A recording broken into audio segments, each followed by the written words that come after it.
தென்னாடுடைய சிவனே போற்றி, எந்நாட்டவர்க்கும் இறைவா போற்றி போற்றி. பகவானோட சரித்திரத்தை, அவரோட மகிமையை பல பக்தர்கள் சொல்லி எழுதி பாடி நம்ம எல்லாரும் கேட்டிருப்போம். ஆனால் அந்த பக்தர்களோட மகிமையை பகவானே சொல்லணும்னு ஆசைப்பட்டு வந்தார். இதற்குன்னு ஒரு அவதாரம் பண்ணினார். அப்படிங்கிற ஒரு அற்புதமான சரித்திரம் சுந்தரமூர்த்தி நாயனார் அப்படிங்கிற சரித்திரம். பகவானே வந்து சைவ சம்பிரதாயத்தில் பிரதானமாக 63 நாயன்மார்கள் அப்படின்னு சொல்கிறோம். அந்த 63 சரித்திரத்தையும் இந்த உலகத்துக்கு கொடுக்கணும் அப்படிங்கிறதுக்காக அவதாரம் பண்ணினார். ஏன்னா ஒவ்வொரு காலத்துலேயும் ஒவ்வொரு பக்தால் வாழ்ந்தா சரித்திரங்கள் நடந்தது. அதெல்லாம் காலப்போக்கில் ஜனங்களுக்கு தெரியாமல் போயிடுத்து, யாரும் எழுதி வைக்கல. அப்பப்போ வாழ்ந்த வாழோடது அப்பப்பையோட போயிடுத்துங்கிறது ஒரு முக்கியமான விஷயமா இருக்கிறதுனால அது எல்லாத்தையும் திரட்டி ஒரே புஸ்தகமாக ஒரே இதாக கொடுக்கணும். இத்தனை பக்தாவோட மகிமையை இந்த லோகத்துக்கு நம்ம திரும்பவும் ஞாபகப்படுத்தணும், இவ்வளோ உன்னதமான விஷயத்த அப்படிங்கிறதுக்காக பகவான் ஆதாரம் பண்ணுறார். அதையும் சில லீலைகளோட பண்ணுறார். அந்த லீலைகளை தான் நம்ம தெரிஞ்சுக்கணும். ஏன்னா பக்தன் அப்படின்னு வந்து விட்டா பகவான் அதுக்காக என்ன வேணா பண்ணுவார். மார்க்கண்டேயனுக்காக யமனையே எட்டி உதைச்சு பகவான் யமனை ஹதம் பண்ணார். அப்படி காலசம்ஹார மூர்த்தி அப்படின்னு சொல்றா. காலங்கள் ஊழியாய் கலந்து நின்ற அப்படின்னு நாவுக்கரசர் அதை பாடுறார் அந்த வார்த்தையை எடுத்து. அப்படி அந்த பக்தரோட சரித்திரத்தை எழுத வந்த பகவான் அவரோட பூர்வ கதை அதை இப்போ பார்க்க போகிறோம். சுந்தரமூர்த்தி நாயனார் அப்படின்னு கைலாசவாசியான பகவான் அம்பாலோட அங்கே அஷ்டன் இருக்கார். அப்போ ஒரு சாயங்கால சமயம் தேவி வந்து நந்தவனத்திலிருந்து தன்னோட தோழிகளோட வரா. வந்து பார்க்கறா, சுவாமி உக்காந்துட்டு இருக்கார். ஆனால் தேவி எப்பயும் சர்வாபரண பூஷிதையா மங்களாம்பிகை இல்லையா, இப்படி மங்களமாக இருக்கா. சுவாமி அவர் நகாபரணன் ஜட்டாதரன் அப்படி அந்த கோலத்தில் இருக்கார். பஷ்மத்தை பூஷிச்சுண்டு புளித்தோலை கட்டிண்டு உடம்பு பூரா பாம்பு, ருத்ராட்ச மாலை, எலும்பு மாலை, மண்டை ஓடு மாலை, தலையில் ஒரு சந்திரன், ஜட முடி இப்படி இருக்க. இதை பார்த்தோன்னே அம்பாளுக்கு கொஞ்சம் லஜ்ஜை. என்னடா அது, நம்ம ஆத்துக்காரர் இப்படி இருக்காரு, என் ஃப்ரெண்ட்ஸ் எல்லாம் பக்கத்தில் நிற்கிறா, பார்த்தா என்ன நினைப்பா அப்படின்னு நினச்ச அம்பாள் அப்படி ஒரு பார்வை பார்த்தாலாம் சுவாமியை. சுவாமிக்கு புரிஞ்சுடுத்து. ஏன்னா தம்பதிகளுக்குள்ள ஒரு அழகான கம்யூனிகேஷனே அந்த கண் பார்வை தான் அப்படின்னு சொல்லுவா. அந்த ஒரு பார்வையிலேயே புரிஞ்சுக்கணும் அவர் என்ன சொல்ல வரார், என்ன கேட்குறார் பண்ணுறார் அப்படிங்கிறது அவளுக்குள்ள அது புரியுமா. அந்த ஒரே ஹிருதயமாக இருந்துவிட்டா. சுவாமி புரிஞ்சுன்ட்ட, ஓ அப்படியா, இதோ ஒரு 5 minutes அப்படின்னு அவர் போய் சுந்தரராக வந்துடுறார். ஏன்னா மீனாட்சி சுந்தரர் அந்த கோலத்தில் அப்படியே வந்து காட்சியை கொடுக்குறார். பட்டு பீதாம்பரத்தோட வைர மாலை என்ன, நெக்லஸ் என்ன, அப்படி கிரீடம் என்னன்னு சிரசு முதல் பாதம் வரைக்கும் அலங்காரம் பண்ணின்னு வந்து ஜொலிச்சு நிற்கிறார். அம்பாலே சொக்கி போயிட்டா. இப்போ காட்டுறா, இப்போ பாருங்கோ, கண்ணாடியை எடுத்து காட்டுறா. இப்போ எப்படி இருக்கேன்னு பாருங்க அழகா.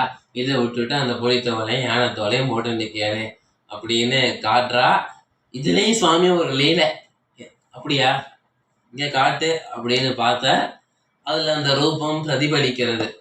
அந்த ரூபத்தை பார்த்து சுந்தரா அப்படின்னு, ஆமாம் ஆமாம் அழகா தான் இருக்கேன், அதை சொல்லலை, சுந்தரா வெளியே வா அப்படின்னு. என்னன்னா அந்த கண்ணாடிக்குள்ள இருந்த பிம்பம் வெளியே வந்தது ஒரு ரூபத்தோட. இங்க சுவாமி எப்படி இருக்காரோ அப்படியே அந்த ரூபம். அவர் தான் சுந்தரமூர்த்தி நாயனார். ஆலாள சுந்தரர், ஆலாசிய சுந்தரர் அப்படின்னு சொல்லுவா. ஆலாள சுந்தரர் அப்படின்னா சுந்தரமூர்த்தி நாயனார், ஆலாசிய சுந்தரர் அப்படின்னா சுவாமி. அந்த கண்ணாடியிலேருந்து வெளியே வந்த பிரதிபிம்பம் அவன் சுவாமியோட ஒரு அம்சம் தானே.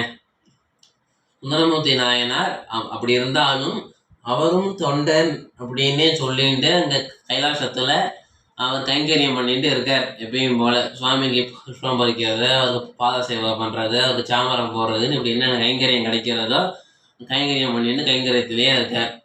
அப்படி இருக்கும்போது அப்பதான் தேவர்கள்லாம் வந்து பார்க்கடலை கிடையாதா அப்படிங்கிற செய்தி வந்தது. அந்த அப்ப வந்து எல்லாம் வரா தேவர்கள்லாம் கூட்டமா.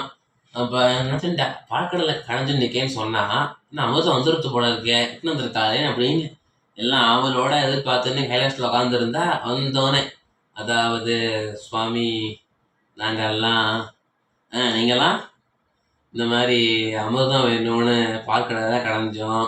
சரி கடைஞ்சேலா, என்ன அமிர்தம் வந்துதா? அதான் இல்லை. அப்புறம் நாங்கள் கடைஞ்சோமா, பாசுகிங்கிற பாம்பை போட்டு மந்திர மலையை வச்சு, அதான் தெரியுமே சொல்லுங்க. கடைஞ்சோம். அந்த வாசுகிங்கிற பாம்பு விஷத்தை கக்கி எடுத்தோம். நாங்கள் கடைஞ்சதுல அந்த கடல்லேருந்தும் ஒரு விஷம் கிளம்பி எடுத்தோம். ரெண்டுமா சேர்ந்து ஆழம் ஆழம் ஆளாழம் சேர்ந்து அந்த விஷம் கடல் பூரா பரவி எங்களால் மூச்சு கூட விட முடியல. அங்கேருந்து தப்பிச்சு இங்கே வந்திருக்கோம் அப்படிங்கிறது அவ சொல்லணும் ஆக்சுவலா.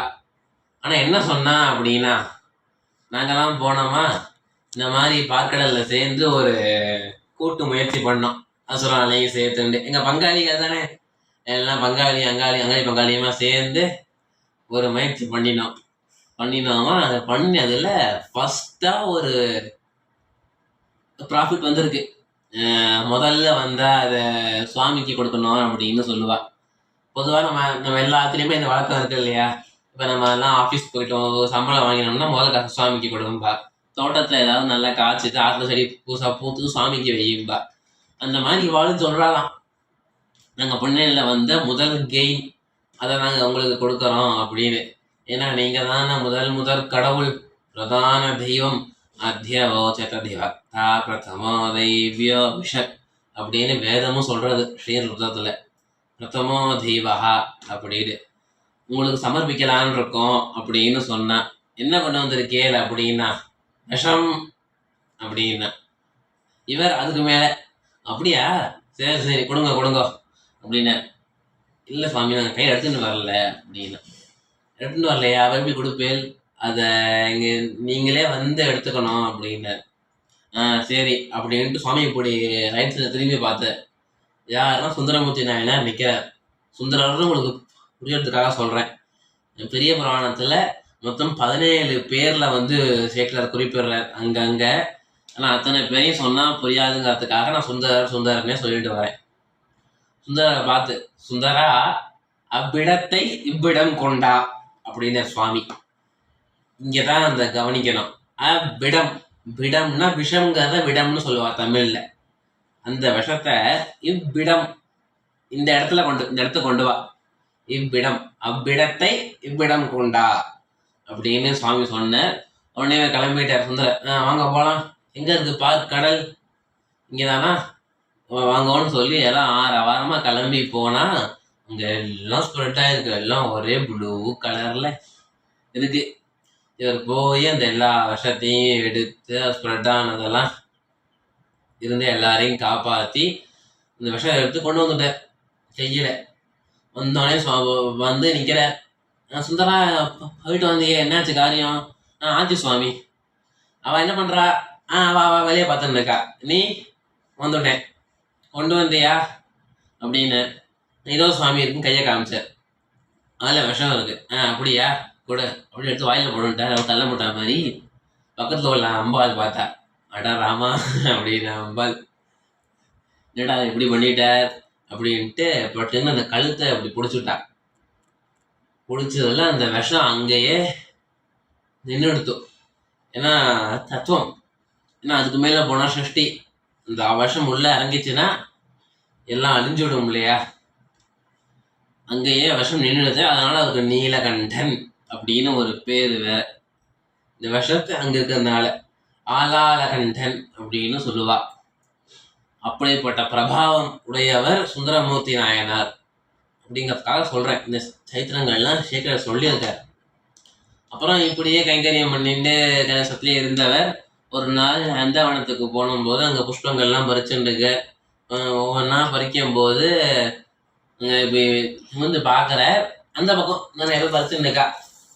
இது பறிக்கிறவாள்ல அம்பாலோட சகி 2 பேர், கைங்கரிய பரா இல்லை 2 பேர், அல்லி மல்லின்னு.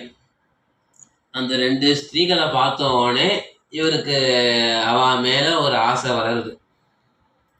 ஆனால் யோசிக்கிறார், நம்மளும் பகவானோட கைங்கரியத்தில் இருக்கோம், சிவ தியானத்திலேயே சதா இருக்கிறோம், நமக்கு போய் மனசுல இப்படி ஒரு ஆசை தோன்றது, இது என்னன்னு புரியலையே அப்படின்னு குழப்பத்திலேயே இருந்தவர் போய் சுவாமிகிட்டயே விண்ணப்பிக்கிறார். அப்போ சுவாமி ஊஞ்சல்ல உட்காந்துட்டு சுவாமியும் அம்பாலுமா ஊஞ்சல் ஆடிட்டு இருக்கா. இங்கே இப்போ குபேரன் நின்று சாமரம் போட்டுட்டு இருக்கார். பின்னாடி நந்தி தன்னோட இளம் மூச்சு காத்தால ஊஞ்சல் ஆட்டி விட்டுட்டு இருக்கார். அந்த ஏகாந்த சேவை இந்த உத்தரகோச மங்கையில் இந்த சேவையை பார்க்கலாம். இந்த திருப்பொன்னு உசல் அப்படின்னு ஒரு திருவாச்சகத்துல பதிகம் கூட இருக்கு. இதை பற்றி உத்தரகோச மங்கையை சொல்லி மாணிக்க வாசகர் பாடியிருக்கார். அப்படி சுவாமி தர்சனம் கொடுக்கும்போது இதை விண்ணப்பிக்கிறார்.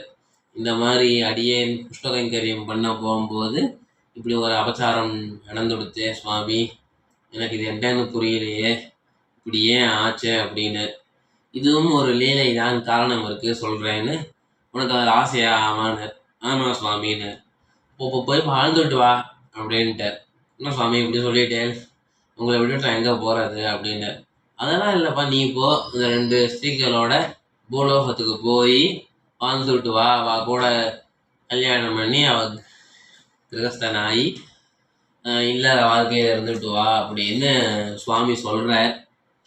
சொன்னால் நான் இப்போ எப்படி போகிறது, நான் உங்களை விட்டு போயிட்டேன்னா திரும்பி எப்படி நான் வருவேன், உங்களை மறந்து நான் இருக்கிறதுன்னு இந்த பக்தியோட தாப்பத்தில் இவர் கதறார். அப்போ சுவாமி சொல்கிறார், அப்படிலாம் கவலைப்படாத, என் பக்தனை நான் கைவிட்டவே மாட்டேன், நீ போ, சரியான காலத்தில் நானே வந்து உன்னை தடுத்தாட்கொள்கிறேன் அப்படின்னு சொல்லி சுவாமி அமுச்சு வச்சார் அப்படின்னு கதை. இவரையும் கூட கல்யாணம் பண்ணிட்டு பாடுறதுக்கு மட்டும்தான் வந்தாரா அப்படின்னா அதுதான் கிடையாது. சக்கிய பக்தி அப்படிங்கிற ஒரு பிரதானமான விஷயத்த இந்த லோகத்துக்கு காட்டினது சுந்தரமூர்த்தி நாயனார். சுவாமியை தன்னோட தோழனா பாவிச்சு பல விஷயங்கள், பல க்ஷேத்திரங்கள் சென்று பல பதியங்கள் பாடி பல அற்புதங்கள் செஞ்சிருக்க. தொண்டரடி தொகை, இந்த திருத்தொண்டர் தொகைங்கிற ஒரு உன்னதமான விஷயத்த நமக்கு கொடுத்துருக்க. பக்திங்கிற ஒரு பாதையை ரொம்ப ஈஸியாக சுவாமி நாட்டு கையை கட்டின்னு நிற்கணும், வாயை குத்தின்னு நிற்கணும், கன்னத்தில் போட்டுக்கணுங்கிறதுலாம் இல்லாமல் இவன் என் ஃப்ரெண்டு சார் அப்படிங்கிற மாதிரியும் பக்தி பண்ணலாம் அப்படின்னு எளிமையாக பக்தியை காட்டுறதுக்காக சுந்தரமூர்த்தி நாயனார் அவதாரம் பண்ணினார். இப்பேற்பட்ட ஒரு அருமையான சரித்திரம், பல லீலைகள், பல அனுகிரகங்கள் இந்த சரித்திரத்துக்குள்ள. பகவான் எப்படி எப்படிலாம் இவருக்கு உதவி பண்ணார், இவர் எப்படி எப்படிலாம் பகவான் கூட சேர்ந்து பல லீலைகளை நடத்தினார், அந்த அவதார காலத்தில் என்னென்ன க்ஷேத்திரங்கள்லாம் இவரால் பாடல் பெற்றது, என்னென்ன விஷயங்கள்லாம் நடந்தது, எத்தனை மகான்கள் இவரை ஆசிரயிச்சா, எத்தனை பேருக்கு இவர் கிருபா பண்ணினார் அப்படிங்கிற ரொம்ப சுவாரஸ்யமான சரித்திரங்கள்லாம் மேலும் மேலும் அடுத்த வர பதிவுகளில் பார்க்கலாம். நம பார்வதி பதையே, ஹர ஹர மகாதேவா.